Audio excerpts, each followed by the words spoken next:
안녕하세요. 책 아저씨 TV의 초장입니다. 오늘 읽어드릴 책을 소개해드리겠습니다. 제목은 죽을 때까지 직업에서 곤란을 겪지 않는 법입니다. 부제는 20대에 만나야 할 100가지 말이고요. 저자는 센다 다쿠야입니다. 이분은 일본 지다이 창조관 대표이시고 그리고 작가이자 강연자로 활동을 해오신 분이고 그리고 비즈니스 컨설팅 등 다양한 활동을 현재 또 하고 계신 분입니다. 번역은 최선임 님이시고요. 출판사는 스카이, 2012년에 출간이 되었습니다. 이 책은 저자가 컨설턴트로 일하면서 대략 한 3천여 명의 중역과 1만 명이 넘는 비즈니스맨들과 인터뷰를 한 다음에 그리고 인재의 유동성이 정말 높다고 하고 단기간에 또 성과를 내야 하는 이 컨설팅 업계에서 온몸으로 저자가 부딪혀서 얻은 지혜의 결정판이 바로 이 책이라고 할 수 있을 것 같습니다.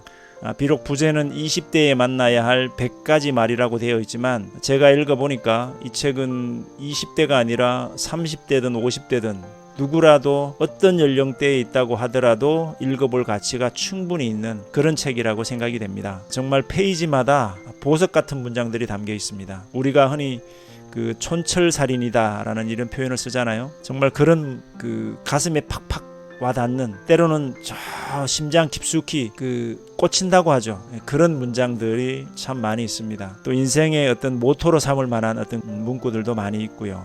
그래서 이 책은 제가 내용을 요약하거나 간추려서 어떤 내용을 선별하는 것이 무의미할 정도로 이 책 전체가 우리 영혼의 살과 피가 되는 영양 만점의 내용으로 가득 차 있다 이렇게 말씀드릴 수 있을 것 같습니다. 그리고 내용이 아주 간략하고 또 간결합니다. 페이지도 200페이지가 조금 넘는 정도라서 누구라도 쉽게 편하게 읽을 수 있는 그런 책입니다. 주변에 좋은 분들, 친구분들 또 아끼시는 분들이 있으면 이 책을 선물로 주더라도 정말 충분히 그만큼의 가치가 있는 그런 책이라는 생각을 합니다. 이 책 정말 강추하고요. 그럼 지금부터 책 속으로 함께 들어가 보시겠습니다. 인생에 불운은 없다. 단기적으로 행운처럼 보이기도 하고 불운처럼 보이기도 하는 건 있을 것이다. 그때그때 일희일우하는 감정도 이해는 간다. 하지만 10년 정도 지나면 단기적인 판단은 전부 잘못된 것이었다는 사실을 알게 된다. 지금 눈앞에 일어난 행운이나 불운은 인생의 단순한 단편에 지나지 않는다. 가령 인생을 80년이라고 한다면 약 3만 일이다. 하루를 한 피스라고 하면 인생은 3만 피스의 초대형 직소 퍼즐이다. 인생이라는 거대한 직소 퍼즐을 완성시키기 위해서는 밝은 피스도 필요하고 어두운 피스도 필요하다. 이것은 아름다운 그림이 빛만 있으면 안 되고 그늘도 같이 있어야 살아나는 것과 같다. 모든 거대한 직소 퍼즐은 예술적인 한 장의 그림이며 세계적인 명작에 필적하는 이야기이다. 행운을 누리는 것과 똑같은 정도의 감사함으로 불운을 감싸지 않으면 안 된다. 장기적으로 보면 모든 인생은 행운이라는 3만 피스의 작품이 되도록 만들어져 있기 때문이다. 부당한 소문이 돌고 있다면 당신은 곧 성공할 것이다. 99%의 사람은 다른 사람 얘기만 하다가 인생이 끝난다. 이것은 기원전부터 오늘날까지 변하지 않는 세계 모든 인류의 특성이다. 그러므로 일단은 소문이 나는 게 당연하다는 걸 깨닫는 게 중요하다. 다음으로 소문이 나는 것은 1%의 도전자를 향하게 되어 있다. 생각해보라. 소문이 나는 것은 높은 위치로 뛰어오르려는 사람들을 자신들과 같은 위치로 끌어내리는 것이다. 소문의 방향은 언제나 하위 그룹에서 상위 그룹을 향해 발신된다. 죄송합니다라고 말하는 횟수와 그 사람의 인맥은 비례한다. 고맙습니다. 운동이라는 것이 유행하던 시기가 있었다. 고맙습니다라고 자주 말하는 것은 훌륭한 일이다. 하지만 고맙습니다보다 난이도가 높고 성공한 사람들이 더 빈번하게 쓰는 말이 있다. 바로 죄송합니다이다. 죄송합니다 속에는 반드시 고맙습니다라는 의미가 포함되어 있다. 고맙습니다 이상으로 죄송합니다를 말하면 당신의 인맥은 1년 후에 확 달라져 있을 것이다. 대개의 경우는 죄송합니다라는 한마디를 할 타이밍을 놓치는 것이 원인이다. 즐거운 일은 없어도 즐거운 듯이 일을 하고 있는 사람은 있다. 일을 잘하는 사람은 모두 즐거운 듯 일을 한다. 일을 못하는 사람이 꼭 미간의 주름을 잡고 바쁘다는 듯 돌아다닌다. 신기한 것은 같은 일을 해도 사람에 따라서 그 표정이 다르다는 사실이다. 악보는 같아도 그것을 연주하는 사람의 표정과 솜씨가 다르듯 일은 같아도 거기에 불어넣는 혼은 하늘과 땅 차이이다. 세상에 즐거운 일은 존재하지 않는다. 즐거운 듯이 일을 하고 있는 사람이 있을 뿐이다. 무엇을 할까 보다 누구하고 할까. 프로젝트의 성공 비결은 딱 하나다. 무엇을 하느냐가 아니라 누구하고 하느냐로 프로젝트의 성공 여부가 결정된다는 사실이다. 이 세상의 비즈니스맨은 기획 내용만 필사적으로 다듬으려 한다. 하지만 비용을 부담하는 클라이언트 측에서는 기획의 내용보다 눈앞의 기획을 실행해주는 파트너가 어떤 사람이냐는 쪽에 훨씬 더 신경이 쓰인다. 악보는 뭐든 상관없다. 이 악보를 연주하는 사람이 누구냐가 중요하다. Time is life. 지각은 살인과 같은 죄다. Time is money라는 표현은 틀렸다. 시간과 돈이 등가되어 버리기 때문이다. 인간에게 시간과 돈이 같은 정도의 가치일 리 없다. 동서고금을 막론하고 부와 명예, 모든 것을 손에 넣은 대부호들이 마지막으로 바라는 것은 불로불사이다. 다시 말해 영원한 생명인 시간이다. 그 정도로 시간은 소중하다. 지각을 한다는 것은 기다리고 있는 사람들 전부의 생명을 빼앗는 것이다. 그것은 살인과 같다. 돈보다 시간 쪽이 더 소중하다는 걸 안 순간부터 성공으로 가는 첫걸음이 시작된다. 시간 감각이 같은 사람들끼리 계층을 만든다. 세상은 경제력으로 피라미드를 구성하고 있다고 주장하는 사람이 있다. 사회적 지위로 피라미드를 구성하고 있다고 주장하는 사람도 있다. 이들 주장은 모두 옳다. 하지만 피라미드를 구성하고 있는 베이스가 되는 본질은 경제력도 사회적 지위도 아닌 시간 감각이다. 시간 감각이 예리한 사람은 피라미드의 정점을 향하고 시간 감각이 둔한 사람은 피라미드의 저변을 향한다. 그 결과 경제력이나 사회적 지위가 현재화되어 있다는 이야기이다. 입사 당시 지나치게 기세등등한 사원은 2년 안에 그만둔다. 많은 클라이언트와 내가 다녔던 회사를 보면 하나 분명한 사실을 알 수 있다. 지나치게 기세등등한 신입사원은 입사 2년 이내에 그만둔다는 사실이다. 스포츠계에서 기대되는 신인이라는 소문이 돈 것도 잠시, 그 당당한 기세는 단순한 기억력 부족이나 겁쟁이의 반증에 지나지 않았다는 것이 판명된다. 사람이 면접 때나 첫 인상에서 보이는 모습은 원래 자신의 모습과 반대를 연기해 좋은 평가를 받고 싶어하는 마음이 반영되어 있다. 바보일수록 영리해 보이고 겁쟁이일수록 용감하게 보이고 싶어한다. 첫 인상의 반대가 그 사람의 본질이라는 가설은 80%가 맞는다. 같이 있을 때 마음이 편한 상사가 당신의 미래의 당신이다. 평소에 같이 있을 때 마음이 편한 상사라고 해서 반드시 그 상사가 존경의 대상은 아닐 것이다. 같이 있을 때 마음이 편하다는 것은 그야말로 현재 자신과 같은 수준의 사람이기 때문이다. 현재 자신과 같은 수준의 사람하고 있으면 마음은 편해도 절대 동경의 대상은 되지 못한다. 30대에 자신의 꿈을 실현시키고 싶다면 다소 마음이 불편하더라도 미래에 이렇게 되고 싶다는 상사에게 가까이 다가가라. 당신의 미래가 바뀐다. 현재 어울려 다니는 그룹으로 당신의 일생이 결정된다. 현재 어울려 다니고 있는 동료나 거래처 사원 5명을 떠올려 종이에 적어보자. 10년 후 당신의 연수나 사회적 지위는 딱 이 5명의 평균치. 소름이 돋는다는 사람은 감성 안테나가 예리한 것이다. 사실 이 법칙에는 거의 예외가 없다. 인간 사회라는 것은 보통 입는 것, 먹는 것, 사는 장소가 모두 같은 수준의 사람들끼리 모이는 것이 마음이 편하도록 되어 있다. 성장하기 위해서는 일부러 마음이 불편한 경험을 하는 환경에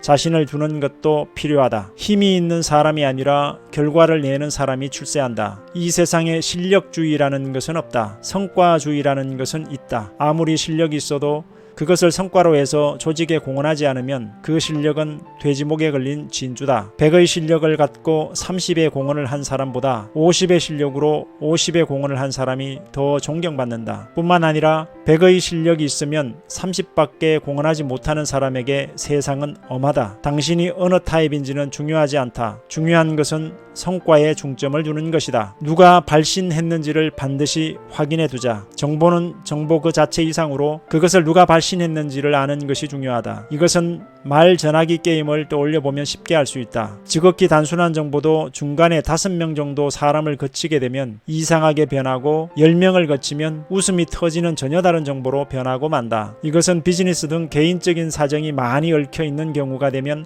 한층 더 심해진다. 이 정보의 발신원을 제대로 확인하는 버릇을 들이면 틀린 것을 붙잡고 있게 될 가능성이 낮아진다. 정보에서 중요한 것은 모으는 것보다 버리는 것이다. 정보가 넘쳐나는 정보 사회를 살아가는 데에 중요한 것은 얼마나 정보를 모으느냐가 아니다. 어떻게 넘쳐나는 쓰레기 정보를 버리느냐가 중요하다. 조직에서 승진하게 되면 부하로부터 많은 정보가 모이게 된다. 이 많은 정보들 중에 유용한 정보를 간파하기 위해서는 압도적으로 많은 쓰레기 정보를 뿌리채 던져버릴 결단이 필요하다. 그 중에는 버려버린 것을 후회하게 될 정보도 있다. 하지만 쓰레기 정보에 파묻혀 질식사하는 것보다 훨씬 낫다. 마지막 결정타는 언제나 1차 정보다. 현실의 비즈니스에서는 아무리 정보를 긁어 모아도 납득할 수 없는 것이 있다. 이미 할 수 있는 건 다 했는데 결론이 나오지 않는 상태다.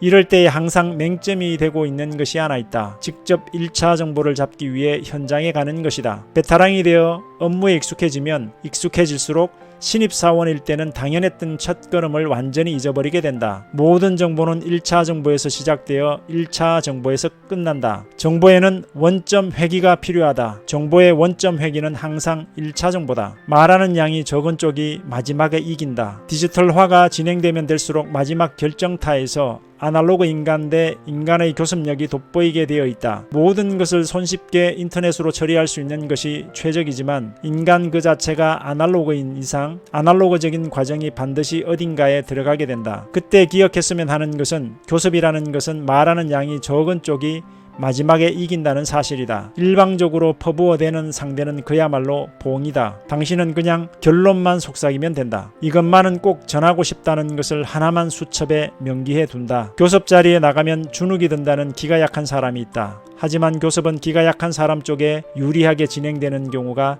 많은 것이 사실이다. 상대가 논리정연하고 시원하게 자신의 논리를 펴거나 넘칠 정도로 풍부한 지식을 드러낸다고 하자 두려워할 필요는 없다. 우선 가만히 상대의 이야기를 듣는다. 모르는 부분이 있으면 당당하게 질문을 한다. 그리고 미리 이것만은 전하고 싶다는 것을 수첩에 적어 두었다가 당신의 주장을 하나만 전하면 된다.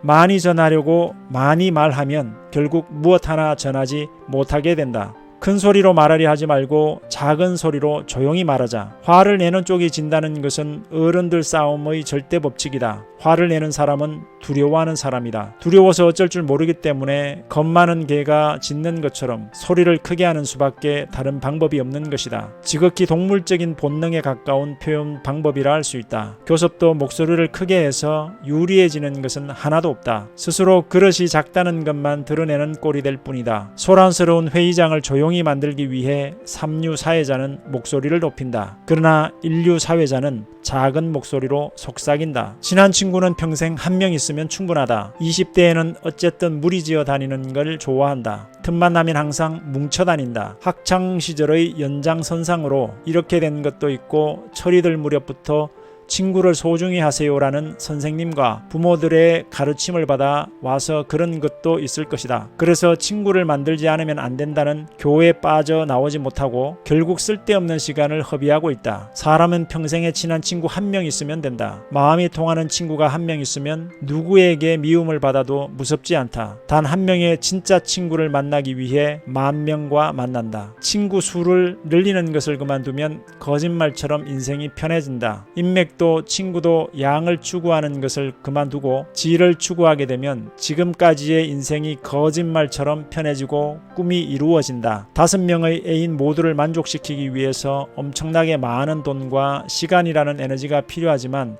단 한 명의 본처만 철저하게 사랑하는 것은 누구나 할 수 있다. 5명의 애인을 갖는 것은 5배의 에너지를 필요로 하는 것이 아니다. 돈 5배, 시간 5배, 최소 25배의 에너지가 필요하다. 한 사람에게 25배의 에너지를 쏟는 편이 더 낫다. 양이 아니라 질이 중요하다고 하는 것은 그야말로 친구 관계에 딱 들어맞는 말이다.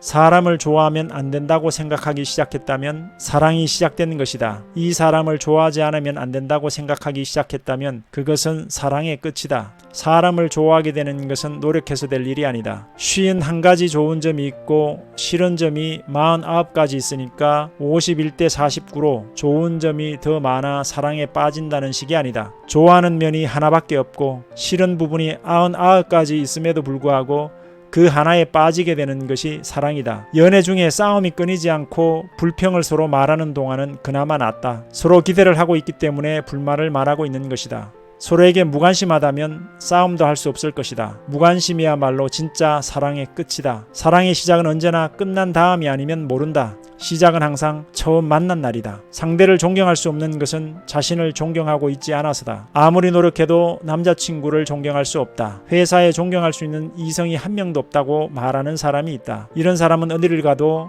영원히 똑같은 푸념만 할 것이다. 왜냐하면 원인이 다른 사람에게 있는 것이 아니라 바로 자기 자신에게 있다는 것을 깨닫지 못하고 있기 때문이다. 상대를 존경할 수 없는 원인은 상대에게 있는 것이 아니다. 자기가 자신을 존경할 수 없기 때문에 상대의 좋은 부분에 눈길을 줄 수 없는 것이다. 스스로를 존경할 수 있게 되면 상대를 존경할 수 있다. 모든 인간관계의 원점은 자기 자신과의 관계의 투영에 지나지 않는다. 돈 때문에 결혼하면 돈이 원인이 되어 이혼한다. 참 신기한 일이다. 뭔가 불안정해 보이는 삶을 살지 않기 위해 30이 되기 전에 결혼을 하고 서둘러 결혼하면 나중에 천천히 후회하게 되니 말이다. 결혼은 아주 간단하지만 이혼은 그 몇 배의 노력이 필요하다. 서둘러 결혼한 사람들은 다들 말은 안 해도 독신을 굉장히 부러워하고 있다. 아이를 갖고 싶어서 결혼하면 아이가 원인이 되어 이혼하고 돈을 원해서 결혼하면 돈이 원인이 되어 이혼하게 된다. 결혼과 타협하지 마라. 이것만 있으면 행복해질 수 있을 거라고 생각한다면 이것이 손에 들어와도 행복해질 수 없다. 두 번째로 좋아하는 사람과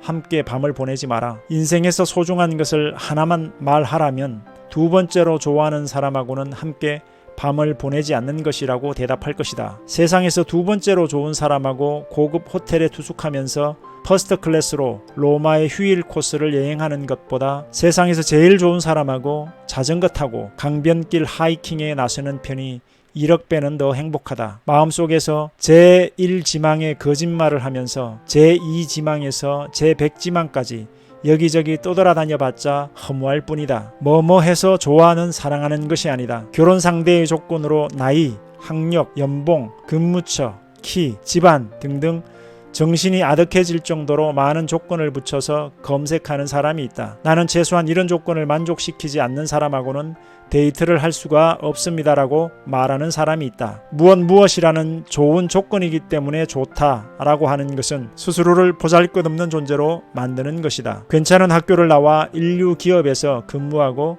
고임금을 받는 키 큰 남자는 세상에 얼마든지 있다. 그 정도로 만족한다면 자신의 가치도 그 선에서 끝나고 만다. 정말로 사람을 사랑해 본 적이 없는 사람일수록 상대에게 요구하는 조건이 많아진다. 사람은 무엇을 위해 태어났는가? 사람은 결단을 하기 위해 태어났다. 모든 사람은 매일 결단을 내리고 있다. 아침 식사를 밥으로 할까 빵으로 할까도 중요한 하나의 결단이다. 평소 통근 열차보다 하나 더 빠른 걸 탈까 말까도 역시 중요한 결단이다. 퇴근길에 동료가 한잔하고 가자는 권유를 받아들일까 말까도 마찬가지로 중요한 결단이다. 회사 경영을 위한 의사결정에서 어떤 의견을 실행할까 말까도 물론 중요한 결단이다. 분명한 것은 세세한 결단을 포함한 모든 결단의 집대성이 바로 그 사람의 인생을 결정짓고 있다는 사실이다. 당신이 걸어온 인생은 당신이 내린 결단의 집대성이다. 인생을 바꾸는 데에는 어떤 과장도 화려한 퍼포먼스도 필요 없다. 일상의 눈앞에 있는 결단을 바람직한 방향으로 하나씩 바꾸어가는 것이 필요하다. 소박하고 지루하게 느껴질지도 모른다. 화려하고 익사이팅해 보이는 인생은 소박하고 지루한 결단의 결과다. 얼핏 보기에 소박하고 지루한 결단일수록 용기가 필요하다.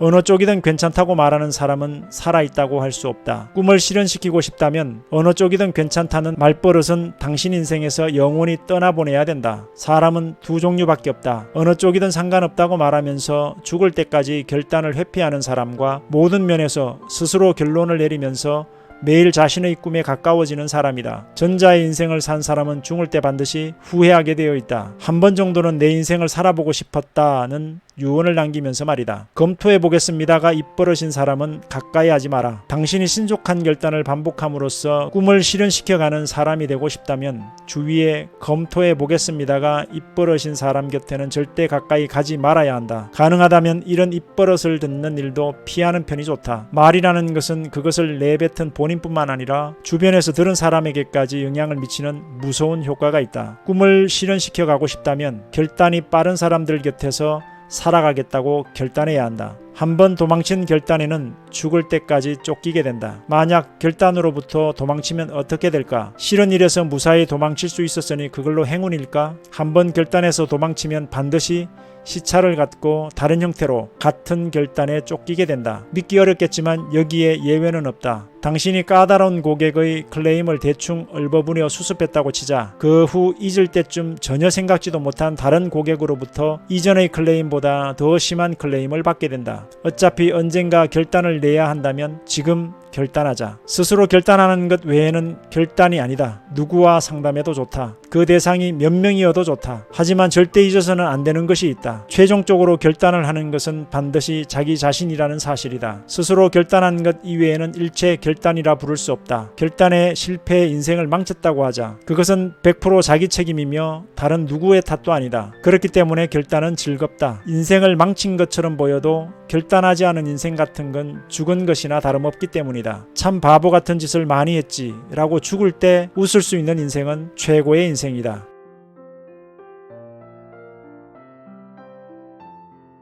시청해 주셔서 감사합니다.